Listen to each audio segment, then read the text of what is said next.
নমস্কাৰ, মই শংকৰ আৰু মোৰ অন্য এটা ভিডিঅ'লৈ আপোনালোকক স্বাগতম জনাইছোঁ। Assam police ABUB second cut-off list অহাটো ফাইনেল নেকি? ইয়াৰ ওপৰত মই আপোনালোকক আজি কথাটো কম, জনাম আৰু ডিটেইলছ কথা পাতিম হা।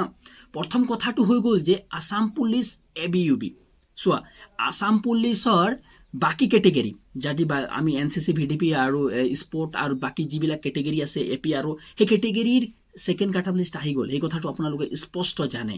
কিন্তু বৰ্তমানলৈকে AB আৰু UB মানে কোনো ধৰণৰ সালসলনি দেখা পোৱা নগ'ল। সেই কথাটো লৈ কিনি মানে যিবিলাক কেণ্ডিডেট আছিলে তেওঁলোকে বহুত কষ্ট আৰু বহুত অভাৰ কষ্ট কৰিছিলে। সেইকাৰণে লৈ কিনি তেওঁলোকে কি কৰিলে, কালি গৈ কিনি কালি হাইকোৰ্টত কেছটো ৰেজিষ্টাৰ কৰিলে। বহুত দিন চালে মানে যে চৰকাৰে কিবা এটা ইয়াৰ ওপৰত ল'ব ব্যৱস্থা, চৰকাৰে কোনো ধৰণৰ ব্যৱস্থা নোলোৱাৰ ফলত কালি কেছটো সম্পূৰ্ণৰূপে ৰেজিষ্টাৰ হৈ গ'ল। আজি 4 তাৰিখ, আজি শুনানি আছে আমাৰ। মানে আজি কেছটো কি হ'ব, কোন পক্ষে যাব, কেনেকৈ হ'ব, সেইটো কথা লৈ কিনি আমাৰ কি হ'ব, শুনানি হ'ব ছেকেণ্ড কাট-অফ লিষ্ট লৈ কিনি।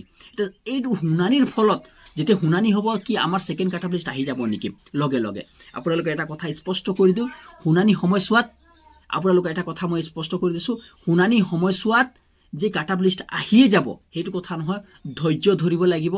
পৰীক্ষা হ'ব পাৰে, পৰীক্ষা হৈ যাবও পাৰে, সেইটো ডাঙৰ কথা নহয়। পৰীক্ষা এনেকৈ বহুত বাৰ হৈছে, বহুত ষ্টেটত এনেকুৱা হৈছে য'ত মানে পৰীক্ষা হৈ গৈছে, তাৰপিছত আকৌ ছেকেণ্ড কাট-অফ লিষ্ট আহি গৈছে। মানে যদি 1:5 চৰকাৰে মাতিছোঁ বুলি কৈছে, যদি সঁচাকৈ 1:5 ওলাই যায়, এটা কথা মনত হ'ব, 1:5 যদি ওলাই যায় তেনেহ'লে আপোনালোকে ছেকেণ্ড কাট-অফ লিষ্ট নাহে, সেইটো মনত একদম ফাইনেল কথা ABUB।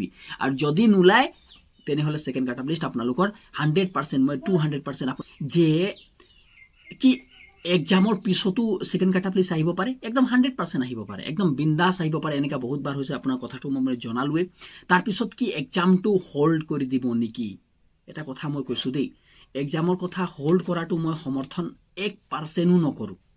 মই ছেকেণ্ড কাট-অফ লিষ্টৰ প্ৰতি সমৰ্থন জনাওঁ যে মই ছেকেণ্ড কাট-অফ লিষ্ট লাগে, কিন্তু মই এক্সামটো হোল্ড হৈ যাওক এই কথা প্ৰতি 1%ও সমৰ্থন নকৰোঁ। কিয়নো বহুত ল'ৰা বহুত কষ্ট আৰু বহুত দিনৰ পৰা কষ্ট কৰিছে, তেওঁলোকৰ মনোবলবিলাক যিবিলাক আছে সেই মনোবলবিলাক সম্পূৰ্ণৰূপে ভাঙি গৈছে। সেইকাৰণে মই কওঁ, চৰকাৰক এটা বিনম্ৰ অনুৰোধ কৰোঁ, পৰীক্ষাটো 6 তাৰিখে পাতিব লাগে, সেইটো কথা ফাইনেল।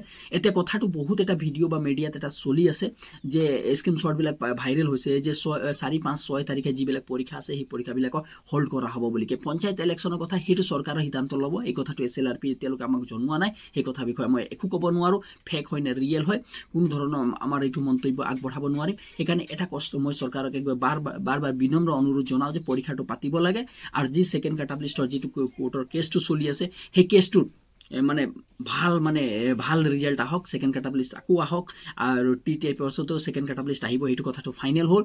কিন্তু আহি যোৱাৰ পিছত আকৌ পুনৰ পৰীক্ষা পাতিব, অকল জইনিংহে নহ'ব। তেতিয়ালৈ ধন্যবাদ। যদি ভিডিঅ'টো ভাল লাগিলে অন্য গ্ৰুপলৈ শ্বেয়াৰ কৰা, চেনেলটো ছাবস্ক্ৰাইব কৰিবা, লাইক কৰিব নাপাহৰিবা আৰু কমেণ্ট কৰিব নাপাহৰিবা। তেতিয়ালৈ ধন্যবাদ।